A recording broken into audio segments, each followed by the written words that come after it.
Olha, existe um lugarzinho no mapa que neste exato momento está no centro de uma crise global. Não, não é uma capital nem um país inteiro. É só uma faixa de água. Mas uma faixa tão importante que qualquer ameaça ali pode literalmente paralisar a economia do mundo todo. Para a gente ter uma noção do tamanho do problema, vamos começar com esse número, 1/5. Pensa só, essa única e estreita via navegável é responsável por transportar 1/5 de todo o petróleo que o mundo consome, todos os dias. É como se fosse a artéria aorta do planeta. E o que eu estou descrevendo aqui não é um exercício de imaginação, um cenário hipotético, não. Essa é a realidade que está acontecendo agora, em março de 2026, lá no Estreito de Hormuz. O fluxo de navios parou. E os tremores dessa paralisação no mundo todo, bem, eles estão só começando. Ok, então vamos entender isso direito. Para a gente sacar a dimensão dessa crise, primeiro a gente precisa entender a geografia do lugar. O que é que faz esse estreito ser tão, mas tão essencial e, ao mesmo tempo, tão vulnerável?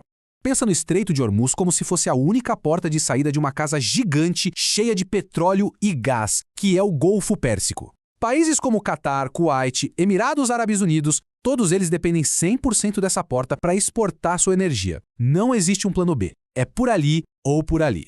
E agora vem a parte mais louca, que é a geografia do lugar. Parece até uma pegadinha. A gente olha e vê. 39 quilômetros de largura. Tem bastante espaço. Só que não. Na prática, as faixas seguras para aqueles navios petroleiros gigantes passarem têm só 3 quilômetros de largura na ida e 3 na volta. É isso. Toda essa energia do mundo passando por um corredor que é mais estreito que a Avenida Paulista.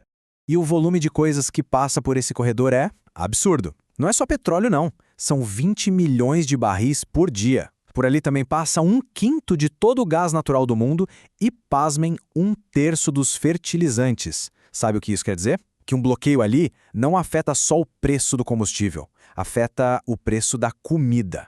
A segurança alimentar do planeta está em jogo. E para onde vai tudo isso? Bom, a esmagadora maioria, 84%, vai direto para a Ásia.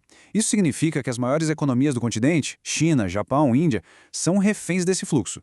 Então uma crise ali não é um probleminha regional, é uma crise que afeta diretamente metade da população mundial.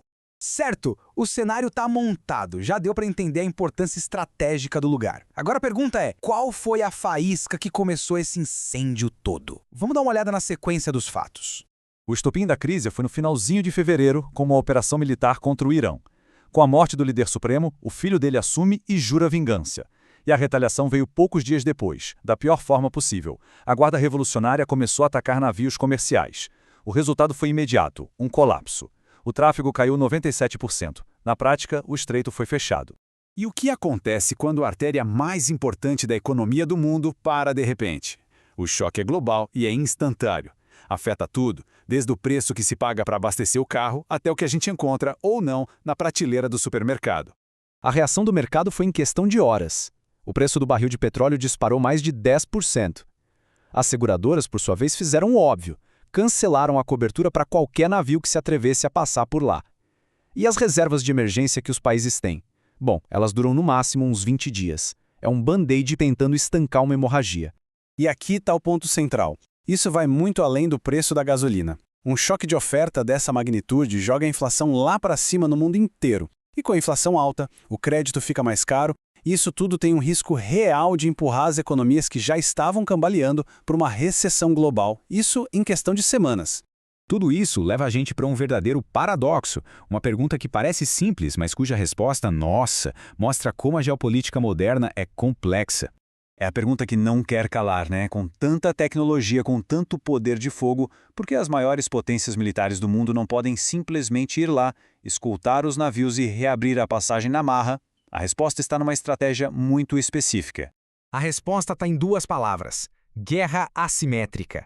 O que é isso? Basicamente, o Irã não precisa ter uma marinha gigante para ganhar uma batalha direta. O objetivo deles é outro. É usar táticas mais baratas e inteligentes para fazer com que o custo de manter o estreito aberto se torne proibitivo para o inimigo. E como que eles fazem isso na prática? Olha só, o Irã controla ilhas que funcionam como porta-aviões de pedra bem no meio do caminho. Eles têm milhares de minas navais, enxames de drones super baratos e ainda conseguem bagunçar o GPS dos navios. Eles não precisam afundar um navio de guerra de bilhões de dólares. Basta um ataque bem-sucedido a um único petroleiro para criar o caos total. E é por isso que as soluções que parecem óbvias, na verdade, não funcionam. Fazer escolta militar, caríssimo e coloca navios valiosos em risco constante. Usar as reservas de emergência é um alívio que acaba em menos de um mês. E desviar por oleodutos em terra? Juntos, eles não dão conta nem de 15% do que passa pelo estreito. Simplesmente não tem saída fácil. E essa citação o resume tudo perfeitamente. A arma mais poderosa nesse conflito não é um míssil, é a ameaça. É o medo. Porque o medo tem um efeito muito real. As seguradoras pulam fora, as empresas não arriscam seus navios, suas tripulações, suas cargas. O medo por si só já fecha o estreito. O mundo se torna, literalmente, refém da geografia. E no final, a gente fica com essa pergunta que é bastante perturbadora. Em pleno século XXI, com toda a nossa tecnologia, nossa interconexão, a estabilidade da economia global ainda depende de um corredor de água que é mais estreito que muitas avenidas nas nossas cidades. A crise de Hormuz é um lembrete brutal do quão frágil é esse nosso mundo globalizado.